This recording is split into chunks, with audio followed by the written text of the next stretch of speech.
Though I speak with the tongues of men and of angels, I have not love, I'm become a sounding brass or a tinkling cymbal.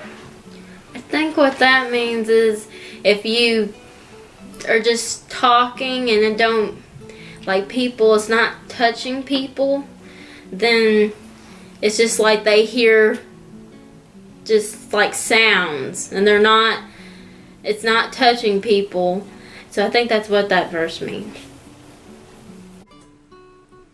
And though I have the gift of prophecy and understand all mysteries and all knowledge, and though I have all faith so that I could remove mountains, and I have no love, I am nothing. I think what that means is if you're just say you're a big famous person and you have everything and you give charity, you give away to charity, you donate to things. When people see your face, you're a kind person, you shake everybody's hand, but in the back of your mind, when you're at home, in the back of your mind, you're thinking, oh, I shouldn't have gave that money to that person, or, I really didn't feel like shaking that person's hand, or, I don't know why all these people have to come see me. Well, then you're not really doing it out of love. And that's what that verse meant, that, if you're not doing it out of love, then, the slate is clear from everything you've done that day. I think if you can be the richest person and you can have everything, but the poor person by the gate, and if he has love, he's more than the richest person. And though I bestow all my goods to feed the poor, and though I give my body to be burnt, and I have not love, it profiteth me nothing.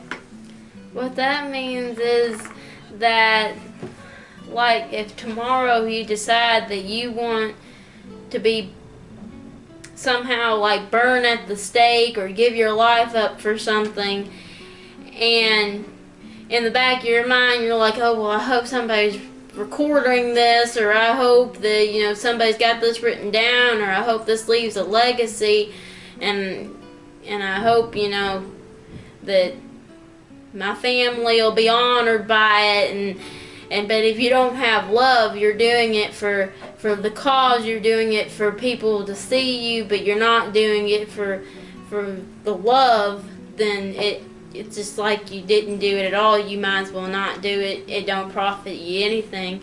And that would be hard, but it's just something that you would have to do for love, to sacrifice something. I think if it was like, if I was a bank person, someone came in and tried to rob my bank, if I wasn't doing it for love to make sure that the people that had their money in there, then their money didn't get stolen, if I was just doing it for the cause, so someone would video camera me, I think it would be nothing. Love suffereth long, and is kind. Love envieth not. It vaunteth not itself. It is not puffed up. It does not behave itself unseemingly. It seeketh not her own. It is not easily provoked. It thinketh no evil. It rejoiceth not in wickedness, but it rejoiceth in truth. It bears all things, believes all things, hopes all things, endures all things. Love never fails. But whether there be prophecies, they shall fail. Whether there be tongues, they shall cease. Whether there be knowledge, it shall vanish away. And so I think that what that means is love representing Jesus and God. Love is all these things, this big old list of things, and that we should try our best to be that, even though we cannot even reach God and Jesus' level, but that we should try to strive to be like them. And that when Jesus comes down, that the prophets and the tongues and that they're all gonna pass away. That Jesus is the only one that's gonna be here at the very end. I think it's that love, if you don't have love, you don't have nothing. So if you have all these other things, if you don't have love, when Jesus comes down, everything else will mean nothing.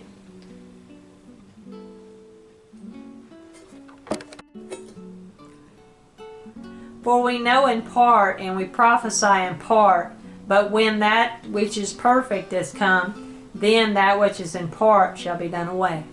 So that, I think what that means is right now we're seeing in like a little window. We're in this little square, but when that is perfect comes down, that represents Jesus, the perfect one. When he comes down, our eyes will be open to seeing everything, seeing what he wants us to see. I think that's what that means. I think it means, like, we'll only see partly what he wants us to see, and then later on, like when we get to heaven, we will see everything in clear. When I was a child, I spake as a child. I understood as a child. I thought as a child.